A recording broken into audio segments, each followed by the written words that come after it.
Okay. All right. Thank you, Kirsten, for that incredibly fact-packed presentation.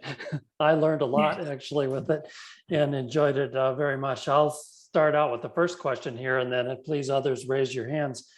One sort of burning question from my standpoint is about the SSRIs.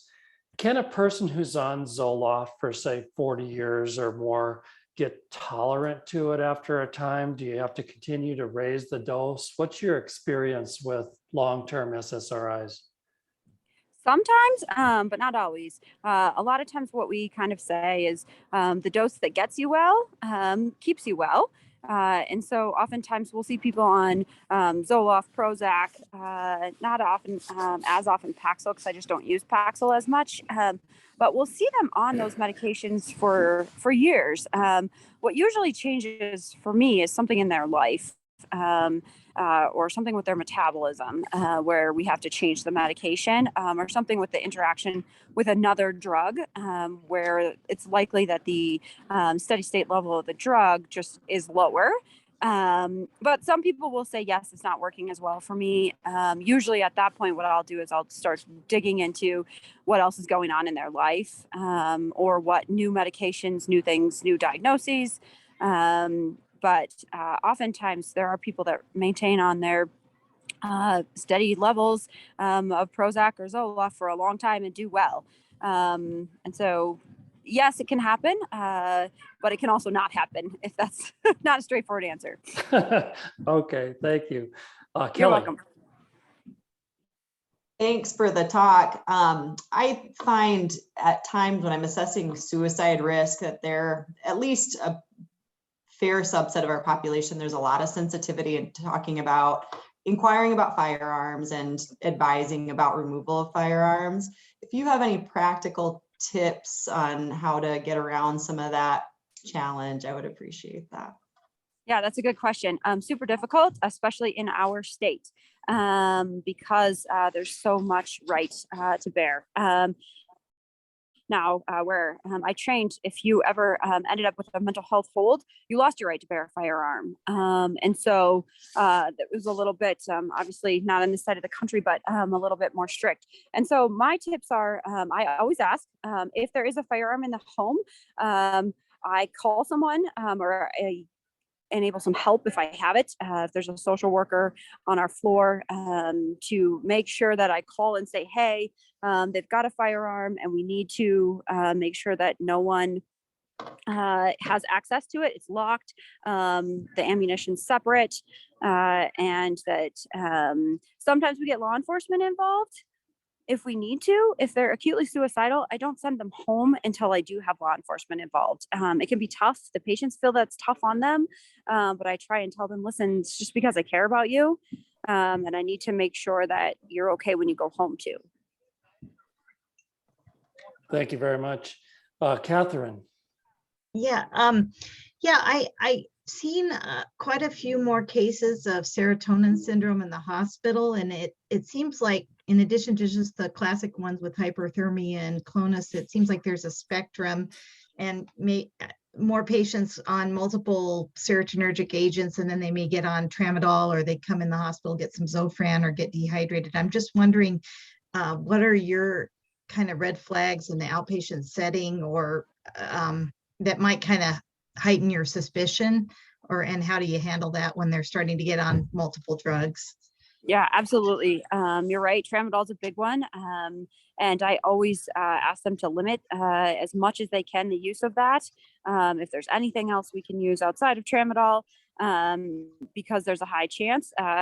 GI upset is usually the first thing we see. Headache is the second. And so if there's any kind of new GI complaints, diarrhea, nausea are the first, and then new onset headache. And then obviously after that, the reflexes are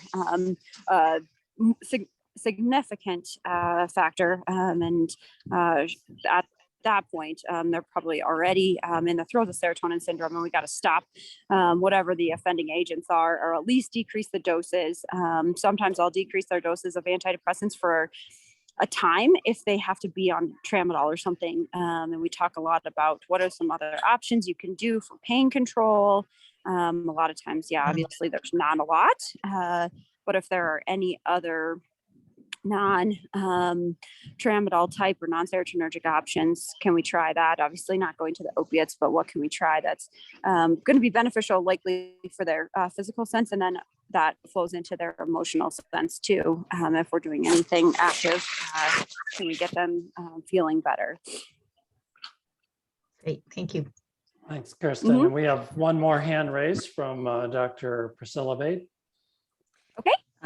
Yeah, I do nursing home medicine, and Medicare and its infinite wisdom has decreed that we should try gradual drug reductions every so often, or else justify why not to do it.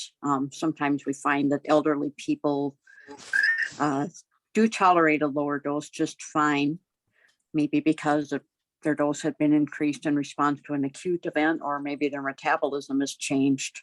I haven't usually seen a need for increasing doses in stable patients. What Yeah, are your absolutely. thoughts on that gradual dose reduction? Yeah, in terms of dose reduction, absolutely, especially in the elderly. And you're right.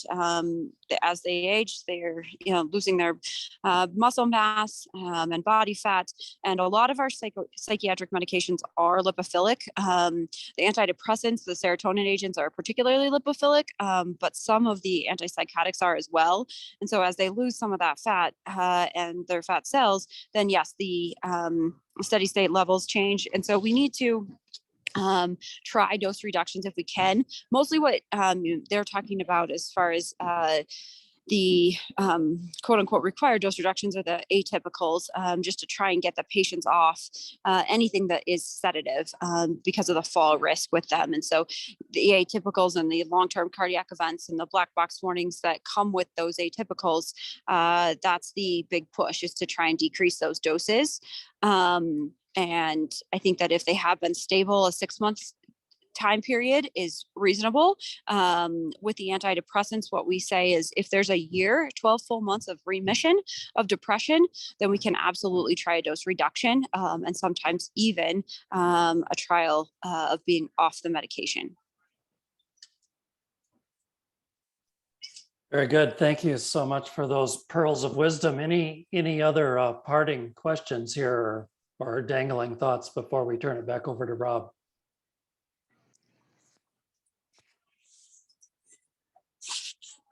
Hearing none.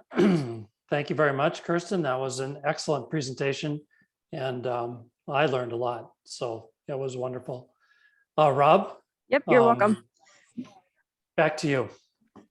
All right, let's see if we can finish up here with just a couple housekeeping issues here.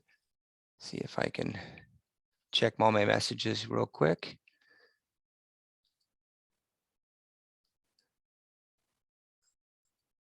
All right, well, let's see if I can do this effectively.